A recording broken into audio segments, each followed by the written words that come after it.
since Love You Lots ang title ng project niyo, gaano nyo nakamahal ang isa't isa? Gusto mo nang ulitin ko, Gilbert? Marami naman plans yun ito. And of course, matagal-tagal na din po kami nagkasama sa G-Zone and all. Sabi rin po kami nakilala namin ng isa't isa. And marami po kami ventures together. Yes. Of course po. Wala siyang marami. Opo. Kung ano po yung sinabi niya. Kaya ang sure gusto mo lahat dito, nagpagan mo ng content sa get moment. Like, yung sinabi niya po. Dinagdagan ng words. Hindi, pero yun po. Siguro, marami nga naman kasi, diba, ways and definition of love, ganyan. Pero, to be able to work with someone that you're very confident with, I think that says something din naman po. Ayun. Thank you. Wife material na, Will. Thank you. Thank you po. Tuloy tayo. Next tayo. From Pop Music, Robert Cagatina. I will pay yan.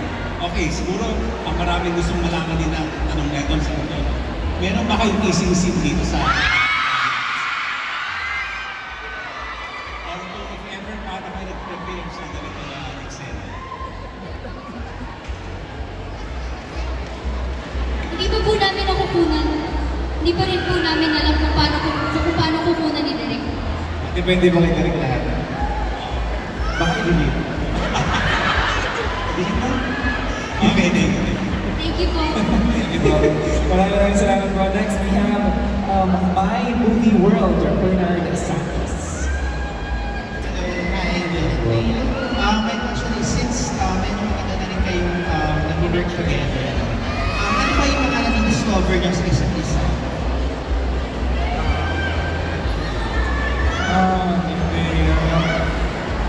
Nabisado mo na ba yung galing po, nabisado mo na po yung plano sa kanya. Since matagal-tagal na po, parang wala naman po bago discover. Ako din po. Parang siguro yun nga, mas nag-prove na ganun nga siya. Ganun nga pala siya. Ganun po. Pero hindi wala namang bago na discovery talaga. Okay, for my next question, how do you keep the chemistry still works? Kasi meron din kayo nagawang project before and now may second project. How do you keep the chemistry works still together between the two of you? Feel ko po hindi naman po siya sinasadya na keep natin ng chemistry. Hindi po sa akin manggagaling po yun. So, kung hanggang ngayon po may mga tao po na sumusuporta sa amin at talagang naniniwala sa chemistry namin, siguro po yun po yung sign na meron pa rin po. Hindi po na wala. Pero sa akin po, kasi parang hindi naman, kumbaga kung ano po kami, ganun po kami. Hindi naman kami parang pinipilit, wala naman pong pilit or something. Ayun po, siguro ganun yung, kumbaga yung natatranslate siguro yun. Yung hindi, kumbaga walang fakeness, walang ganun po. Ayun po. Thank you guys. Thank you po. Thank you so much, and we are down for last question. From Stars Photography, we have Alan Santos. Hi, Alan. Hello. Good afternoon. Congratulations to both of you for the success ng all your projects. Tanong ko lang muna kay Direk before kay Will Bea. Direk, dahil parang ang daming nagalit sa inyo kanina, gumit na kayo dyan sa dalawa kanina. Parang ang daming nagalit na fans. Pero kayo po, how do you assess yung dalawa? Paano sila behind the scene at paano sila on screen? Partner. How do you describe them? Very professional. Lagi sila, anong ganyan na yan? Professional, kasi I admire professionalism sa di ba? And they always talk together, lagi silang kasama sa hindi ka na, nag-work sila, nag-uusap sila about their characters, kaya feel ko kaya nag-work yung chemistry at yung eksena kasi may ganun pa sila mga Ricodes collaboration na minsan mapadala ko kahit nag-uusap alis ko na ako kasi alam ko naman work naman.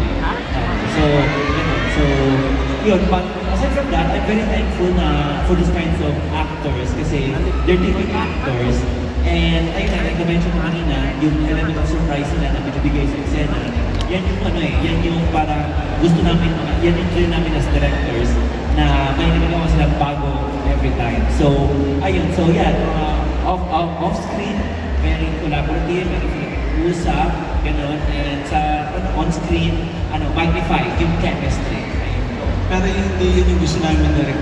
Ang gusto namin direct narinig is sweet pa sila off-screen. Yung nagbigay ng cookies, yun, sweet yun. So, binigyan mo naman ako. Di ba? Binigyan naman ako. So, sino ba sa akin? Dahil sweet nga daw kayo, like yung cookies. Tanong ko lang kay Bea. Bea, kailan ka huling kinilig? Kay Wilbert. At si Wilbert, kailan ka huling kinilig kay Bea? At ano yung dahilan kung bakit kayo kinilig sa isa't isa? Yung symbol sa buong nakakilig talaga yung sinantinginan kami yung last lang hindi mukha namin. Yun po yung last time. Parang kahapon lang po ata yun. Ako po kinilig ako kanina.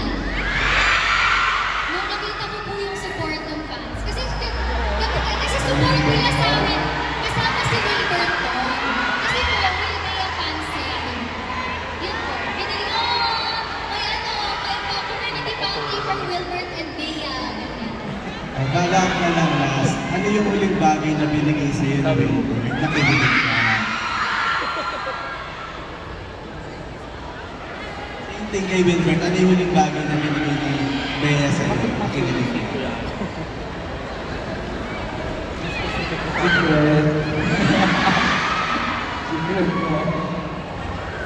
Baka si Bea may sasabihin.